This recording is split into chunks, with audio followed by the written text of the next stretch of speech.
जय हिंद दोस्तों। और आज के वीडियो में हम लोग जैसे कि बात करेंगे रियल नंबर, एनसीईआरटी बुक का chapter number 1। Real number, Hindi में यूं कहे तो वास्तविक संख्या।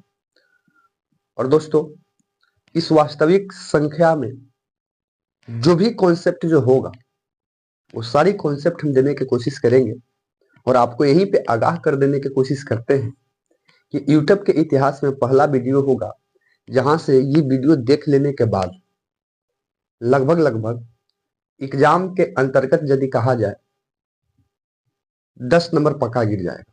10 नंबर। नंबर तो एक माने की चीज है, क्योंकि ये वीडियो जो खास करके बनाया जा रहा है वास्तविक संख्या, इसको जैसे एकदम जीरो से जैसे ऑपरेशन किया जाएगा कि इसके अंतर्गत क्या क्या कॉन्सेप्ट होता है, किन किन कॉन्सेप्ट को हम लोग को पढ़ना रहता है। दोस्तों, रियल नंबर यानी कि वास्तविक संख्या जो है ये आप आज से नहीं पढ़ते आ रहे हैं, बहुत पहले से ये पढ़ते आ रहे हैं। लेकिन इसमें जैसे कि बेसिक जो कॉन्सेप्ट क्लास 10th के एनसीईआरटी के अकॉर्डिंग जो हम लोग को पढ़ना पड़ता है, महज जैसे कि 4 चीज को पढ़ना पड़ता है। महज 4 चीज को। 4 चीज में सर वो क्या चीज पढ़ना पड़ेगा, वो सारी चीज हम लोग जैसे कि देखकर चलेंगे। इन 4 चीज के अंतर्गत जैसे कि सबसे पहला जैसे कि आपको टॉपिक होता है वो जैसे कि आपको मसन निकालने आना चाहिए। वो भी मसन अभाज्य गुणनखंड विधि से एक, और या तो यूक्लिड विभाजन एल्गोरिथम से। ठीक है, दोनों जैसे कि विधि हमने बता दिया कि मसन निकालना है यूक्लिड विभाजन से और एक मसा और लसन निकालना है अभाज्य गुणनखंड विधि से। तीसरा जो होता है वो आपको जैसे कि साबित करने के लिए देगा। साबित मतलब सिद्ध करना कि कौन संख्या परिमेय है और कौन संख्या अपरिमेय है। इसमें भी हम लोग जैसे कि बेसिक कॉन्सेप्ट के साथ जैसे कि चर्चा करेंगे। और चौथा इसमें जैसे कि टॉपिक पढ़ना रहता है वो शांत और अशांत पढ़ना रहता है। आई होप हम इन सबों टॉपिक पे क्लियर करेंगे कि शांत किसको कहना है, अशांत किसको कहना है, यानी कि इन क्या क्या जैसे कि कॉन्सेप्टों के जैसे कि चर्चा के बारे में जैसे कि हम लोग लेंगे। तो ध्यान से हमारी तरफ देखिए दोस्तों। वास्तविक में जैसे कि ये वास्तविक है, लास्ट में लगा हुआ है संख्या, यानी कि कुल मिला के कहेंगे तो संख्या का ही खेल है। प्रश्न बनता है संख्या क्या सर, ये चैप्टर को नाम वास्तविक संख्या क्यों पड़ा, तो हम लोग ऊपर से डायरेक्ट सर्जरी कर देते हैं। ध्यान रहे, शांतिपूर्ण तरीके से हम लोग को जैसे कि देखना है। तो दोस्तों, वास्तविक संख्या को 2 वर्गों में जैसे कि तोड़ा जा रहा है। 2 वर्गों में। पहला को जैसे कि हम लोग बोलेंगे वास्तविक, ध्यान से देखेंगे, वास्तविक संख्या। और दूसरा जो होता है इधर जैसे कि काल्पनिक होता है, काल्पनिक संख्या। ठीक है, ये पहला को जैसे कि हम लोग वास्तविक संख्या बोल रहे हैं और दूसरी को हम लोग जैसे कि काल्पनिक बोल रहे हैं। प्रश्न बनता है कि सर वास्तविक संख्या मतलब क्या। संख्याएं जो है 2 टाइप में गया, हमने बताया कि एक जैसे कि वास्तविक हो रहा है, दूसरा काल्पनिक। वास्तविक जो आपको या जीवन में आप जो संख्या को देख पा रहे हैं वो सब जैसे कि वास्तविक के अंतर्गत आएगा। जो वास्तव में है वैसी संख्या जो वास्तव में है ये वास्तविक संख्या के अंतर्गत में ले लेना है। काल्पनिक जो आपने कल्पना कर रहे हैं वो जो रियलिटी में संख्या है नहीं, कल्पना करने मात्र है, उस संख्या को हमको छोड़ ही देना है। तो हमने देखा कि वास्तविक संख्या के अंतर्गत क्या आएगा सर, तो कुछ भी संख्या जो है वो आपको वास्तविक संख्या के अंतर्गत ही आना है। चाहे आप जो भी कॉन्सेप्ट को उठा के देख लीजिए, चाहे हम 5 लिख दें, 6 लिख दें, रूट अंडर में लिख दें, पूर्ण में लिख दें, धनात्मक में लिख दें, ऋणात्मक में लिख दें, ये सब जो संख्या होगा वास्तविक आएगा। क्लियर है ना, सब संख्या क्या आएगा सर, वास्तविक आएगा। आप वास्तविक संख्या को आप समझ पा रहे हैं, जो भी संख्या होगा जितना भी होगा वो सब वास्तविक के अंतर्गत आता है। हम लोग चर्चा करेंगे तो आपको मालूम चल जाएगा। काल्पनिक संख्या जो है वो नाम मात्र की है। काल्पनिक संख्या को कल्पना किया जाता है, विडंबना किया जाता है। विडंबना से हमको क्या मतलब है, अपने आप के आप ही खुद विडंबना कर लीजिए कि देश के आप ही प्रधानमंत्री हैं, संभव है क्या। जब बन जाइएगा तो वास्तव में हो जाइएगा। तो कल्पना करना एक अलग चीज है। ठीक है, अब यही जैसे कि वास्तविक जो संख्या जो है इन्हीं को जैसे कि 2 वर्गों में जैसे कि तोड़ा जा रहा है, यानी कि यही वास्तविक संख्या जो है क्लास 10th के अंतर्गत 2 वर्गों में पढ़ना रहता है। एक को बोलते हैं परिमेय, परिमेय संख्या, और दूसरे को हम लोग बोलते हैं ध्यान दीजिएगा, अपरिमेय संख्या, यानी कि ये जो काल्पनिक वास्तविक संख्या था इसी को दो पार्ट में तोड़ना है, परिमेय संख्या और एक अपरिमेय संख्या में तोड़ना है। और यही मेनली दो चीज जैसे कि आप लोग को पढ़ना रहता है वास्तविक संख्या के अंतर्गत, परिमेय और अपरिमेय के ही कॉन्सेप्ट को हम लोग को पकड़ना रहता है। प्रश्न बनता है जो देखने की कोशिश करेंगे कि सर परिमेय किसको कहेंगे, तो आपके बुक के अनुसार से डिफिनेशन में कहा जाता है कि परिमेय उस संख्या को कहना है जिसे p बाई क्यू के रूप में हम लिख सकते हैं, वही भैया परिमेय है। जिसको हम p बाई क्यू के रूप में लिखेंगे वो परिमेय है, जहां q बराबर नॉट इक्वल 0, वो परिमेय होता है। अपरिमेय क्या होता है सर, तो अपरिमेय जो होता है उसकी बात कहा जाए सर, तो जिसको हम p बाई क्यू के रूप में नहीं लिख सकते हैं वो आपको अपरिमेय के अंतर्गत आता है। अपरिमेय के अंतर्गत आता है जहां q बराबर 0 हो जाए। प्रश्न बनता है, देखने की हम लोग कोशिश करेंगे। अब बात आ गई सर इस परिमेय के अंतर्गत भी क्या क्या पढ़ना है। इस परिमेय के अंतर्गत उन सारी चीजों को पढ़ना है A to Z। अब हम लोग जैसे कि इसी परिमेय और इसी जैसे कि परिमेय के बीच से जैसे कि संख्या निकलेगा जो बनेगा अपरिमेय, इन सारी कॉन्सेप्ट को हम लोग जैसे कि देखते चलेंगे। लेकिन पहले जैसे कि इसको हम ओवरव्यू लेना चाह रहे हैं कि हो क्या रहा है। अब बताइए दोस्तों, इसी परिमेय संख्या के अंतर्गत सारी चीज जो होगा वो आपको जैसे कि आने वाला है, A to Z आपको जैसे कि आने वाला होगा, A to Z आप जो भी कह लीजिए। क्या सर, परिमेय संख्या के अंतर्गत ही आएगा जैसे कि पहला जिसको हम लोग बोलते हैं प्राकृतिक संख्या। प्राकृतिक संख्या बेखूबी आप देखे होंगे कि प्राकृतिक संख्या को जैसे कि n से सूचित किया जाता है, n के मतलब नेचुरल नंबर। ठीक है, तो आप लोग ने पढ़ा होगा कि गिनती के संख्या को प्राकृतिक संख्या कहा जाता है। इंट्रोडक्शन में देखा जाए तो गिनती के संख्या को प्राकृतिक संख्या कहते हैं। गिनती सर कहने का मतलब ना जो पढ़ा लिखा नहीं है तब वो भगवान के द्वारा कुछ दे दिया गया है कॉन्सेप्ट। जैसे गांव देहात में जाइए, कुछ कोई के नहीं बुझा रहा है तब वो बोलिए कि कितना है, ऑटोमेटिक को बोल रहा है कि 1 है। ये कितना है, ऑटोमेटिक बोल रहा है कि 5 है। भगवान उसके मेमोरी में लोड कर दिए है। यही प्राकृतिक है। नेचुरल जो मानो नहीं बनाता है, भगवान के बनाया हुआ नेचुरल मान गया है, प्राकृतिक मान गया है। गाँव में आप जाइएगा, प्रश्न करिएगा, जाकर आप इस्तेमाल करके देखिएगा कि 5 रुपया हम दिए और 5 रुपया हम ले लिए। तब उसका जवाब सुनिएगा कि 5 रुपया हम आपको दिए और 5 रुपया हम जिससे के ले लिए, तो क्या हुआ। डायरेक्ट महिला और जो भी अनपढ़ लोग होंगे उनका जैसे जवाब आएगा, बचा कहाँ, जो दिया सच तो ले लिया, डायरेक्ट जवाब। तो यही आपका होता है, यानी कि 1 2 3 डॉट डॉट डॉट जो गिनती की संख्या जो होती है उसको बोलना चाहते हैं। गिनती की संख्या को प्राकृतिक संख्या बोलते हैं। प्राकृतिक के बाद दूसरा आता है जैसे कि पूर्ण संख्या। सर पूर्ण संख्या ध्यान से समझेंगे सर, पूर्ण संख्या इसको होल नंबर बोलते हैं। पूर्ण संख्या क्या है सर, तो पूर्ण संख्या क्या है ना कि जो पढ़ लिख लिया व्यक्ति उसी को जैसे कि पूर्ण बना दिया है। मतलब कि 5 रुपया दे दिए और 5 रुपया आपसे ले लिए तो आपके पास क्या बचेगा, तो पढ़े लिखे व्यक्ति बोले कि 0 रुपया बचेगा। जो दिया था तो ले ही लिया, तो बच कुछ ही रहा है। ठीक है सर, बच कुछ ही रहा है तो कुछ नहीं, यानी कि 0 शामिल कर दिया गया। तो गिनती के संख्या में यदि 0 को शामिल कर दे रहा है तो जैसे कि पूर्ण संख्या बन गया। हमने पहले बताया कि गिनती के संख्या में प्राकृतिक संख्या जैसे कि शामिल कर दिया, 0 शामिल कर दिया तो पूर्ण संख्या बन गया, यानी कि अब संख्या जैसे कि पूर्ण हो गए। आपको मालूम होना चाहिए कि यही शून्य यानी कि यही 0 का खोज हमारे यहाँ के वैज्ञानिक बिहार का ही रहने वाला आर्यभट्ट खोज किया था। और आर्यभट्ट जैसे कि 0 के खोज किया और संख्या को पूर्ण बना दिया, पूर्ण रूप से संख्या हो गया, इसको बोलते हैं पूर्ण संख्या। ठीक है, पूर्ण संख्या के बाद सर अगला जो इसमें हम लोग को देखना है वो जैसे कि पूर्णांक संख्या हम लोग देखेंगे। पूर्णांक संख्या, ठीक है सर, पूर्णांक संख्या क्या है, तो कुछ नहीं है। पूर्ण संख्या में जैसे कि बाद ही पढ़ना पड़ रहा है पूर्णांक संख्या, यानी कि धनात्मक ऋणात्मक दोनों को शामिल कर दिया जा रहा है।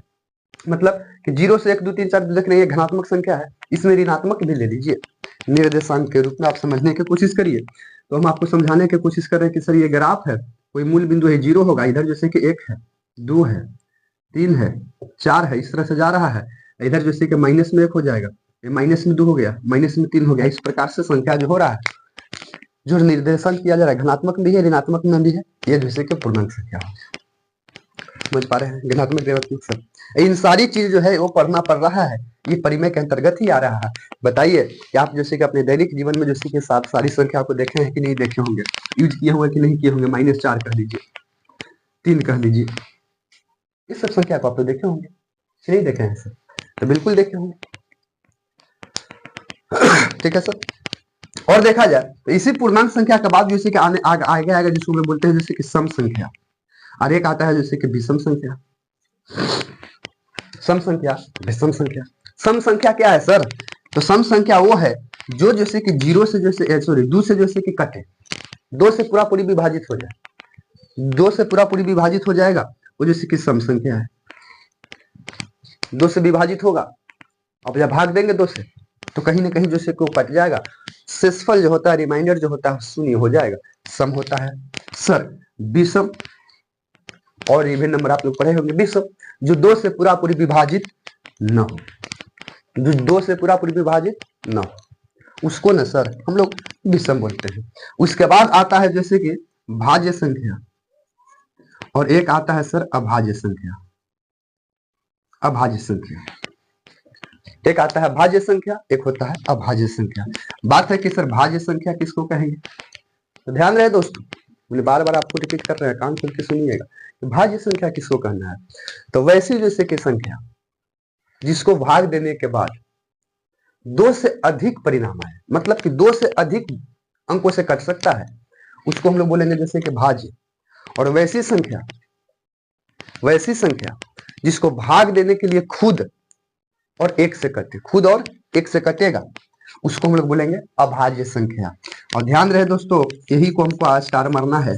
आप इस चैप्टर के अंतर्गत जैसे कि पढ़िएगा मस्त, यही जैसे कि अभाज्य गुणनखंड विधि द्वारा पढ़िएगा, या अभाज्य के खंडन के विधि से पढ़िएगा, ठीक है। और इसी में आएगा जैसे कि सह अभाज्य संख्या। सह अभाज्य संख्या के अंतर्गत जो आता है, जिसका जैसे कि मसल जैसे कि एक आता है, आप समझने की कोशिश करिए सर। सम तो हम लोग समझ गए कि सम में जैसे कि 2 होगा, 4 होगा, 6 होगा, 8 होगा, 10 होगा, ये सब सम के अंतर्गत जा रहा है, डॉट डॉट डॉट लगा दे रहे हैं। विषम में सर 1 बोल लीजिए, 3 बोल लीजिए, 5 बोल लीजिए, 7 बोल लीजिए, डॉट डॉट डॉट जाएगा, ठीक है। भाज्य में हमने आपको क्या बोला कि जिसका परिणाम जैसे कि 2 से अधिक हो, जैसे आप एग्जाम्पल प्रूफ में समझो, हम यहाँ अभाज्य में दे रहे हैं, अभाज्य के अंतर्गत जैसे कि दे रहे हैं सर, एक जैसे कि भाज्य संख्या है, क्या भाज्य संख्या, तो कुल देखा जाए तो एक न भाज्य में आ रहा है न एक अभाज्य में आ रहा है, एक वास्तविक में जैसे कैसे कहा जाए तो विषम संख्या के अंतर्गत आ रहा है। क्यों सर? डिफिनेशन के अनुसार हम बोल रहे हैं, डिफिनेशन के अनुसार बोल रहे हैं सर, तो आप अपने से देखिए डिफिनेशन के अकॉर्डिंग, तो आप एक को देखिए, कम से कम हमको एक से तो खुदे कट रहा है, तो खुदे से कट जा रहा है। डिफिनेशन कुछ था अभाज्य का कि एक और स्वयं से कटे, तो एक से कटे तो एक तो खुदे स्वयं है, इसको इसलिए इसको काउंट नहीं किया गया है, ठीक है। आप 2 को ले सकते हैं, क्यों 2 को क्यों लेंगे सर? 2 भाज्य संख्या में नहीं आएगा, 2 अभाज्य संख्या, क्योंकि 2 एक से भी कटेगा और 2 खुद से भी कटेगा, भाग दीजिएगा तो कटेगा कि नहीं कटेगा? 2 हो जाएगा सर, 3 हो जाएगा, 5 हो जाएगा, 7 हो जाएगा, 9 नहीं होगा सर, 11 हो जाएगा, ये सब जो है अभाज्य संख्या के अंतर्गत आएगा।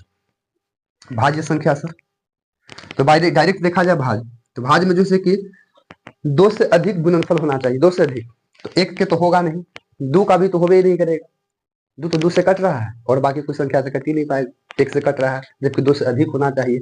3 सर, तो 3 तो जैसे कि 1 से कटेगा और 3 से कटेगा, ये तो संभव ही नहीं, लेकिन शिफ्ट इसमें हो रहा है सर 4 से। क्यों? क्योंकि 4 जैसे कि 1 से भी कटेगा, 4 2 से भी कटेगा, और 4 4 से भी कटेगा, यानी कि खुद से भी कटेगा, तो 3 हो गया कि नहीं हो गया? तो 4 हो सकता है सर, 6 हो जाएगा, 8 हो जाएगा, 9 हो जाएगा, इसमें 9 हो जाएगा, 10 हो जाएगा, 12 हो जाएगा, डॉट डॉट इनफिनिटी जाएगा, ठीक है सर। हम उम्मीद करते हैं कि यहाँ तक आपको बिल्कुल से समझ में आ रहा होगा, ठीक है, यहाँ तक आपको बिल्कुल समझ में आ रहा होगा, तो आप देख पा रहे हैं।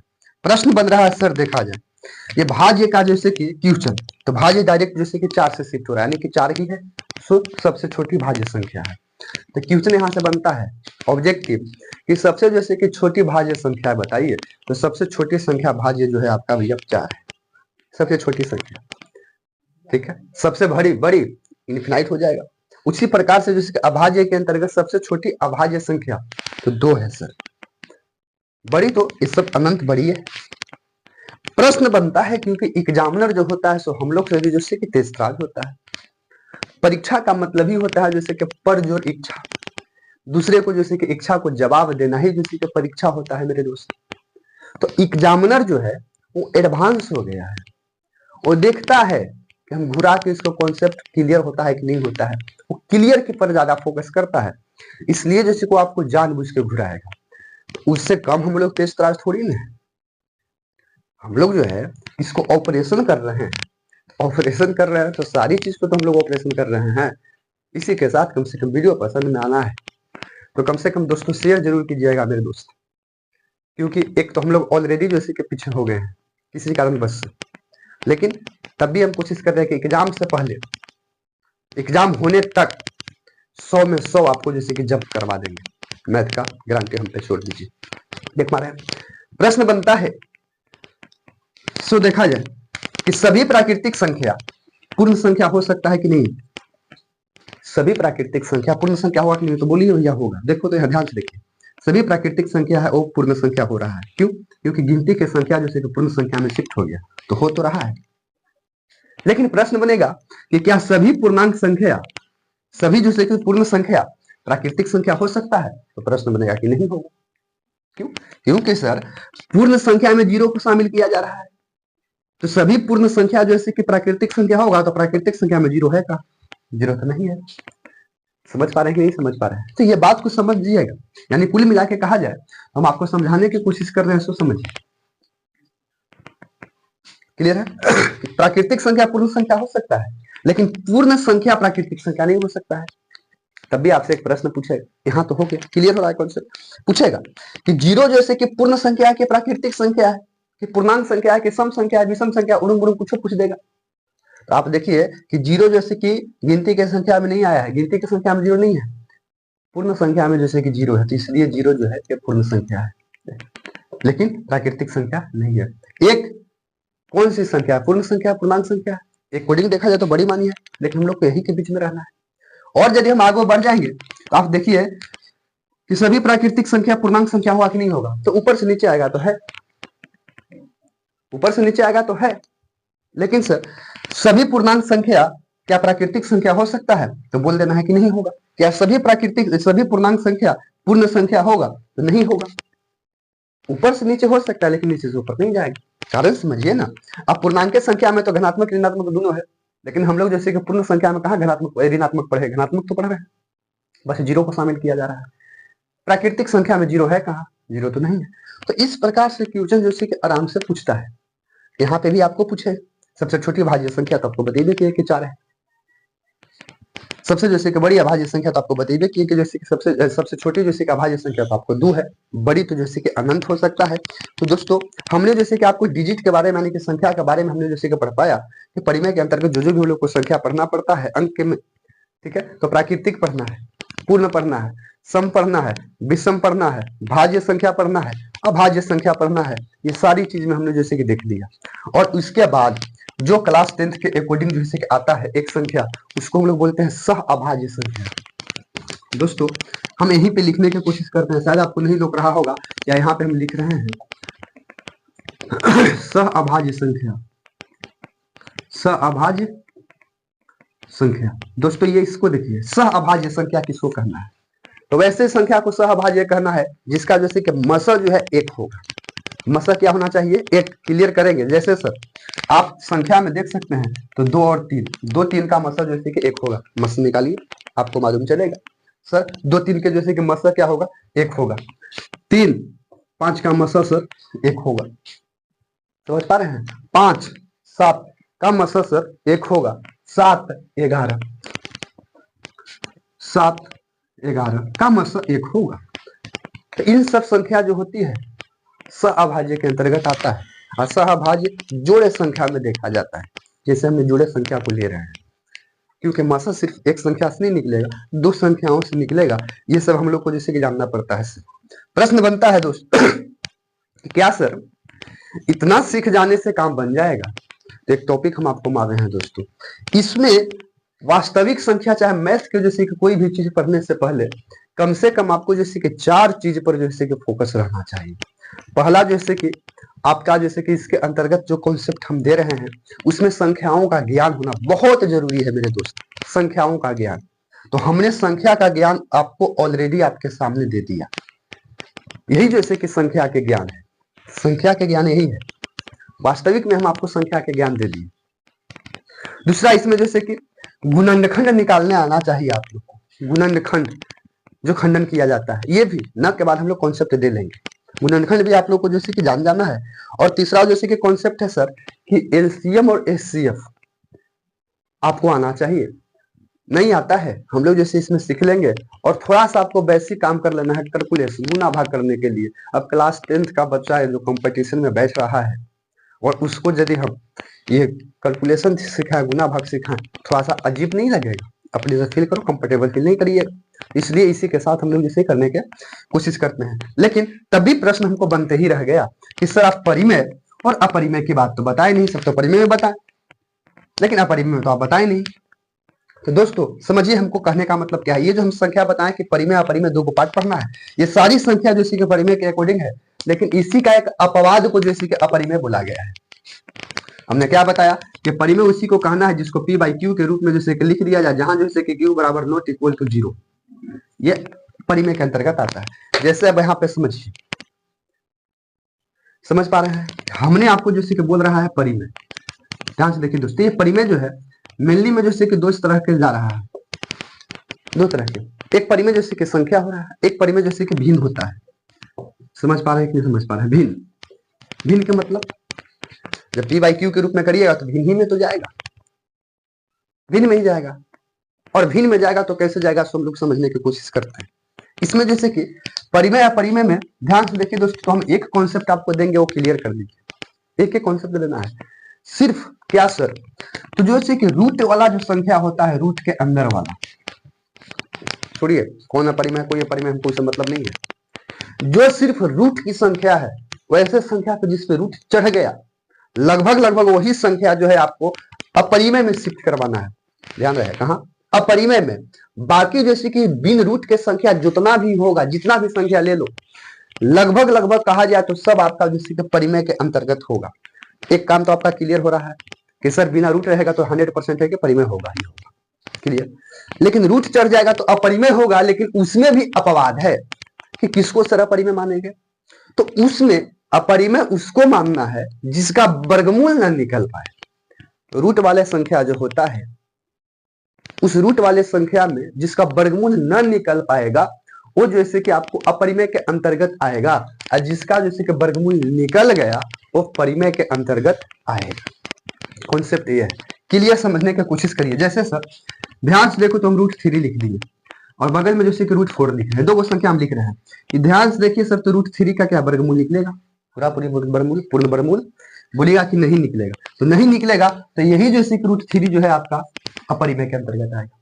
लेकिन सर रूट की बात है तो चारों में तो रूटे में है। हाँ सही है कि 4 रूटे में है, लेकिन वर्गमूल निकालिए तो सर रूट के अंदर जैसे कि फैक्टर करेंगे यानी गुणनखंड करेंगे तो 4 का हो जाएगा जैसे कि 2 गुने जैसे कि 2। हुआ कि नहीं हुआ? तो हुआ।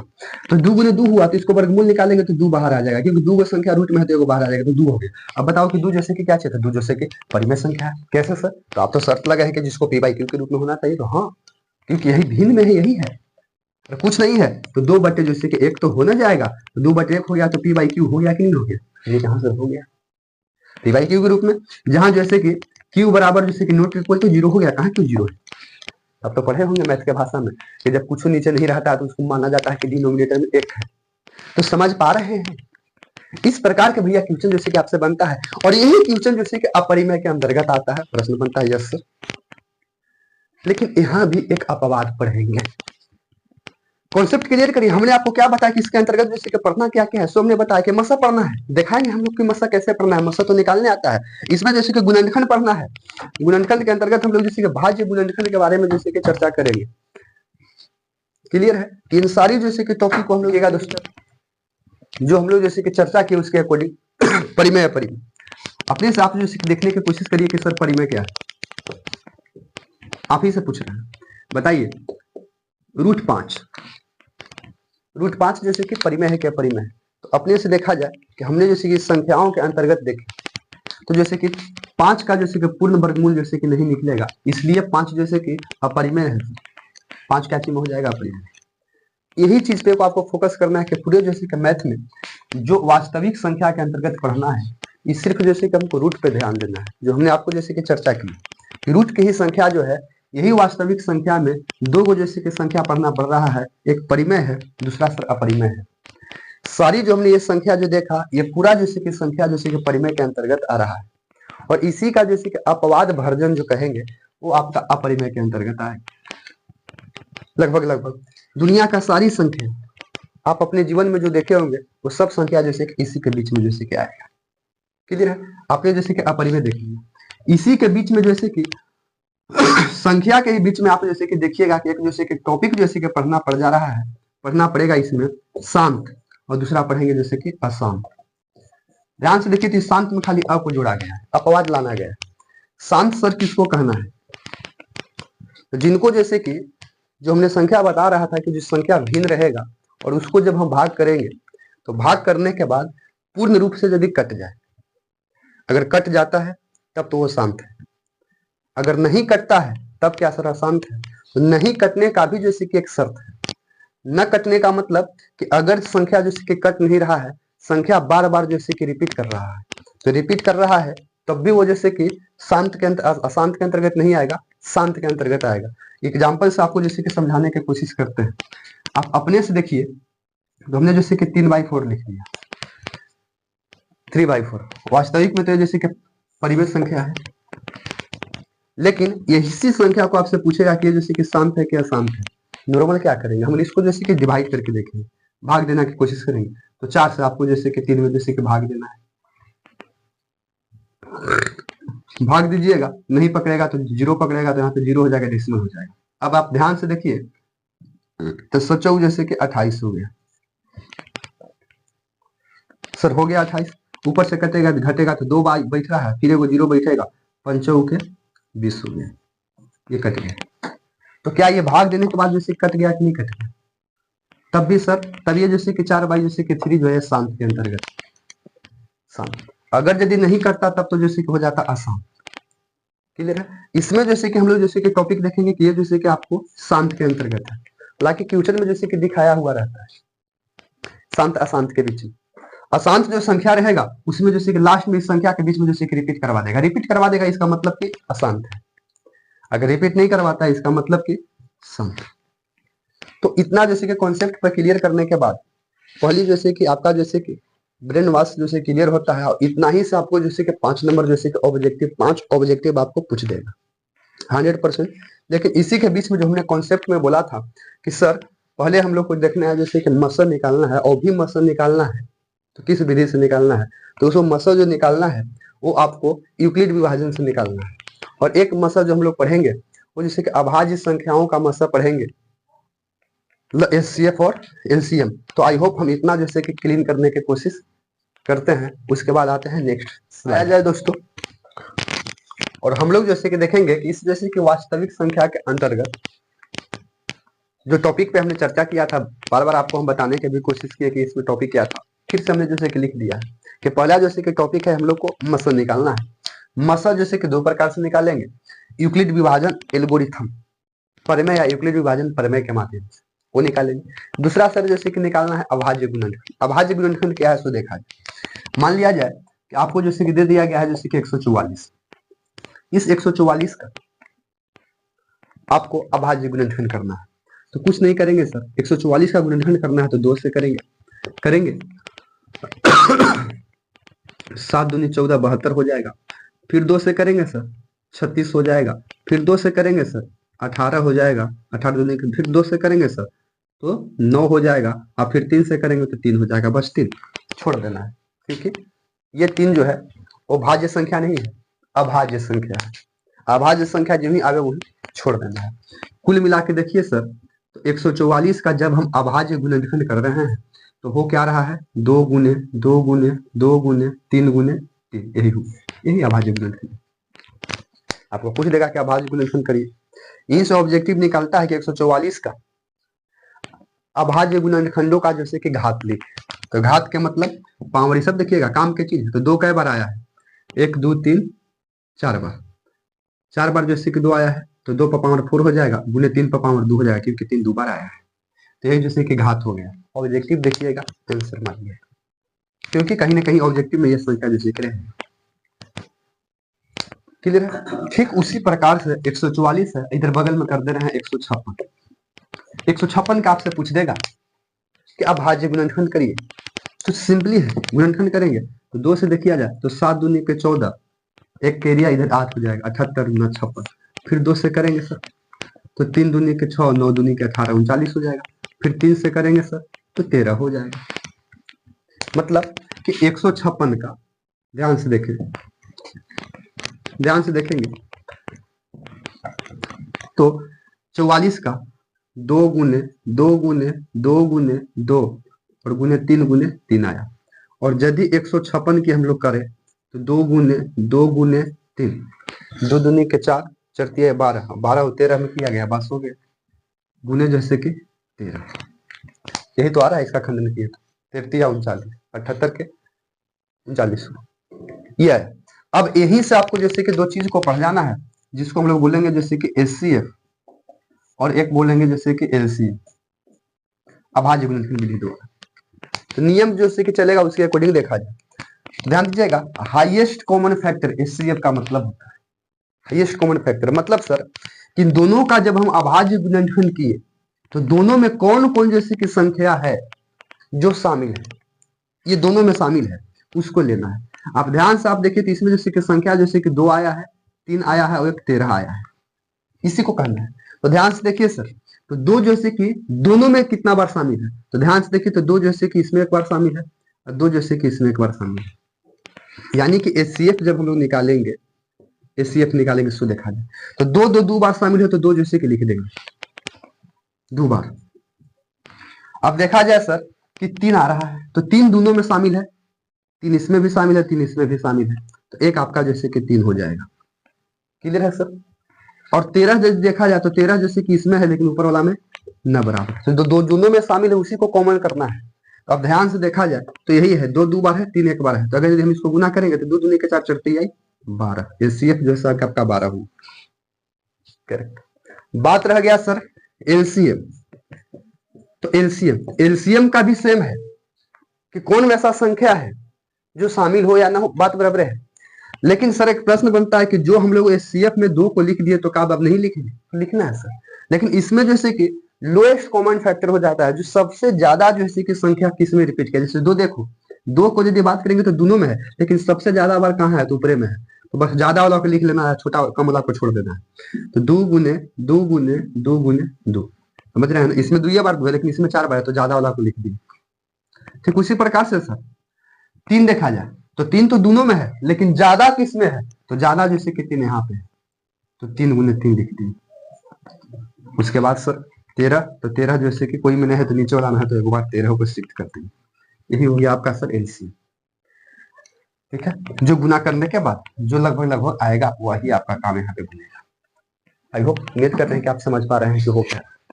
इसी के अंतर्गत आपको जैसे कि पढ़ना रहता है सर एचसीएफ। बहुत कम समय के अकॉर्डिंग हम लोग को जैसे इसको कोशिश करने के काम करते हैं। यही आपका एचसीएफ, एलसीएम एचसीएफ आपका कॉन्सेप्ट जैसे कि यही है, जब हम लोग क्वेश्चन करेंगे तो उस पर आपको जैसे कि बेखूबी जैसे कि समझ में आएगा।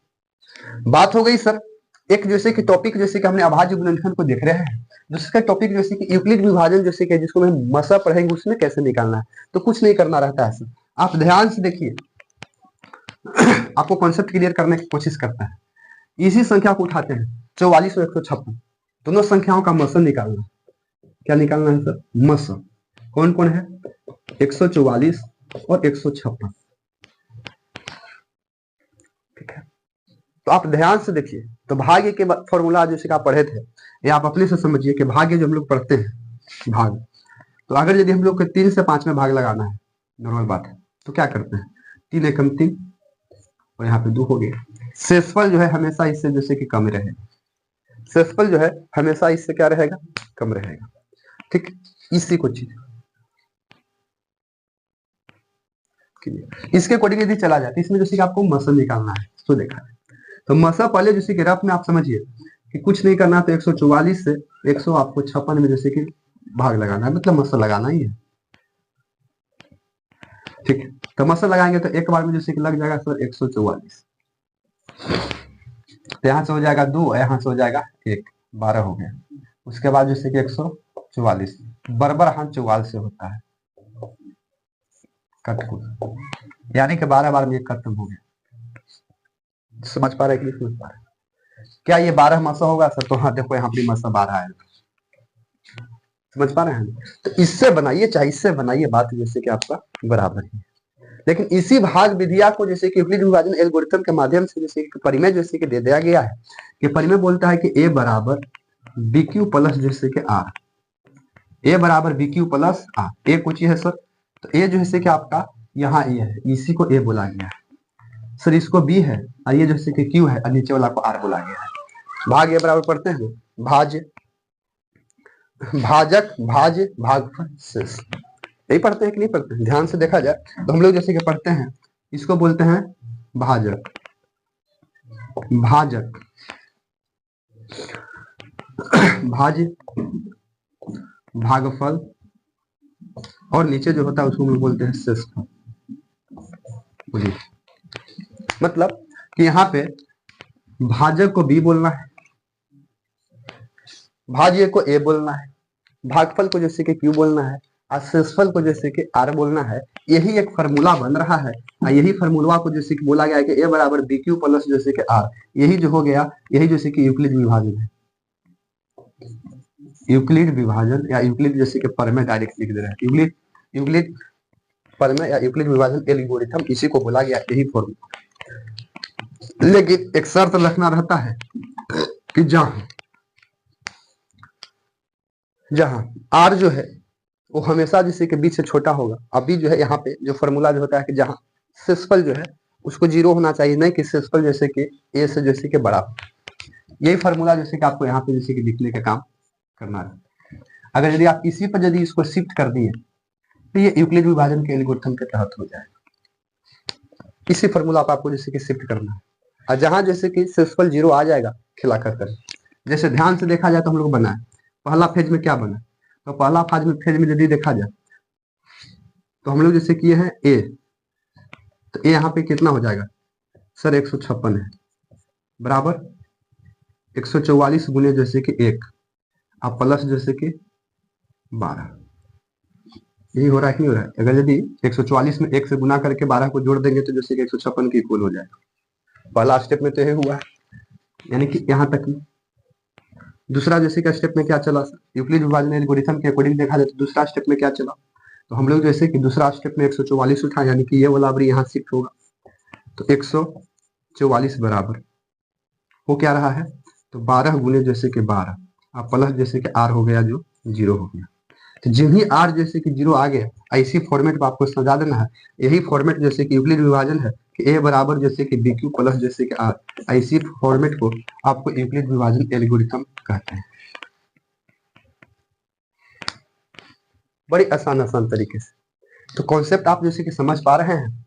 और शांत अशांत की बात हो गया, तो शांत अशांत में हमने जैसे कि आपको दिखाया था कि शांत अशांत किसको कहते हैं, और आपको जैसे कि इसमें साबित करना है कि परिमेय साबित करना है, सिद्ध करना है कि किस किस संख्या कखनी जैसे कि परिमेय बनेगा और कखनी जैसे कि अपरिमेय बनेगा। ये सिद्ध रहता है, इसका फिक्स क्वेश्चन जैसे कि 5 नंबर एक तो जैसे कि रूट के अंतर्गत से रहता है, जो संख्या को फिक्स करना रहता है। अब इसी के साथ हम लोग जैसे कि ऑब्जेक्टिव जैसे कि क्वेश्चन लेके आ रहे हैं, एकदम पूरा सीरीज बाई सीरीज। एक वीडियो में आपको सारी जैसे कि खलास करने की कोशिश करेंगे।